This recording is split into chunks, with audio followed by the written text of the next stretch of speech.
Turkey and Israel are about to sign a deal to restore diplomatic relations. It will end a rift that began 6 years ago when the Israeli Navy launched a deadly raid on a Turkish aid ship heading to the Gaza Strip. Let's take a closer look at the agreement. Israel has agreed to pay $20 million in compensation to the victims of the raid on the Mavi Marmara. Turkey will now be able to deliver humanitarian aid and non-military items to Palestinians in the blockaded Gaza Strip, though through the Israel port in Ashdod. Turkey says the embargo has been largely lifted, but Israel has said that the naval blockade will continue. The deal is expected to improve economic ties between the two countries, including cooperation on natural gas reserves in the eastern Mediterranean. Well, in a moment, we'll get the political reaction to this deal from Ankara. But first, Mohammad Mansour is live in Gaza for us. Mohammad, how are the people of Gaza receiving this deal? Yeah, in general, the Palestinians have welcomed the deal between Turkey and Israel as long as it tries to lift the 10 years long blockade from the Gaza Strip. Palestinians know very well that no one has tried its best to lift the siege like Turkey, even before the Mavi Marmara incident. After we hear the deal in the news, we hear that some of the articles in the deal will try to solve the main issue in the Gaza Strip, which is the electricity. Main issue. It was very hard in the Gazans for 10 years long. There's no electricity, there's no water. Now the Turkish government will try to support the Gaza Strip with electricity and water, and also with the aid from the Ashdod seaport. This is very welcomed by the Palestinians as long as it tries to lift the siege since 2006. Unfortunately, no Arab, even the Arab states surrounding Gaza, has never tried to lift the siege as what did the Turkish government. Now the deal will try to lift the siege and to receive aids from the Turkish people directly to the Gaza, even if it was a security check by Israel, but it does not matter. Some Palestinians also who welcomed the deal, they said that we are welcoming the deal, but we refuse the normalization, as they said, with the Israeli occupation. They consider the deal as a normalization with the Israeli occupation, which is refused by some of them, but in general, they are welcoming the deal between Turkey and Israel. So, Mohammed, essentially what you're saying is that the people are seeing it as an improvement to the quality of their life, potentially. But what's been the official reaction from the Palestinian factions there, in particular groups like Hamas and Fatah?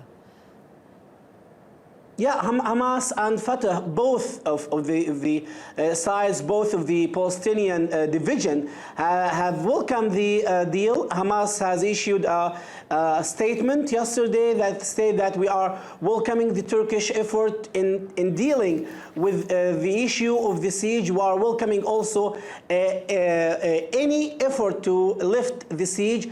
They thank the Turkish government, they name the Turkish people and the Turkish President Recep Tayyip Erdogan. They also said that any try from any side to lift the siege is very welcome and more than welcome. The Palestinian President Mahmoud Abbas, who is the head of the Fatah movement, has also welcomed the deal, but said that we wish from the Turkish government to not deliver any aid by itself. So this aid should be give it first to the Palestinian government, which is not which is not controlling the Gaza Strip, unfortunately, but it tries to give the aid through the Palestinian government and not directly to the Gaza Strip by itself. Mohammad, Mansour in Gaza, thank you. Well, let's go to Ankara now, where our correspondent Hasan Abdullah is there. Hasan, the two countries are meeting to formalise the reconciliation. Take us through what exactly that will entail. Natasha, the formalization process has now started. What's going to happen here at the Foreign Ministry is that, as we know, Israel has already agreed to accept the three demands of Turkey. And then the finer details of those points are now going to be written down, and it's going to be signed simultaneously here in Ankara as well as in Tel Aviv. And after that, in Israel, it's going to be presented before the cabinet, whereas here in Turkey, this document is going to be presented before the parliament. And after that, the two countries are going to be deploying their ambassadors to each other. And this is basically going to be the formal process. And also at the same time, we understand from officials at the Foreign Ministry that Turkey, which is going to have exclusive access to infrastructure development in the Palestinian territories, they are actually working out, and they've already completed some of the finer details of some of the projects they're going to be working on in the Palestinian areas, especially the hospital project. And Hasan, Israel is not the only country that Turkey is looking to mend ties with at the moment. There's also been some developments with Russia. Take us through that. Absolutely. Well, Turkish Prime Minister Binali Yildirim was asked about the possibility of Turkey paying compensation to the family of the Russian pilot who died when the Russian plane that had violated Turkish airspace was shot down. And the Prime Minister said that Turkey, following its tradition of pragmatism, is leaving its options open. However, the concern for officials at the Foreign Ministry here in Turkey is that if they are to pay compensation, they don't want to send a message across that somehow Turkey is accepting that it was at mistake, because Turkey's position is very clear and consistent that the Russian plane had violated its airspace.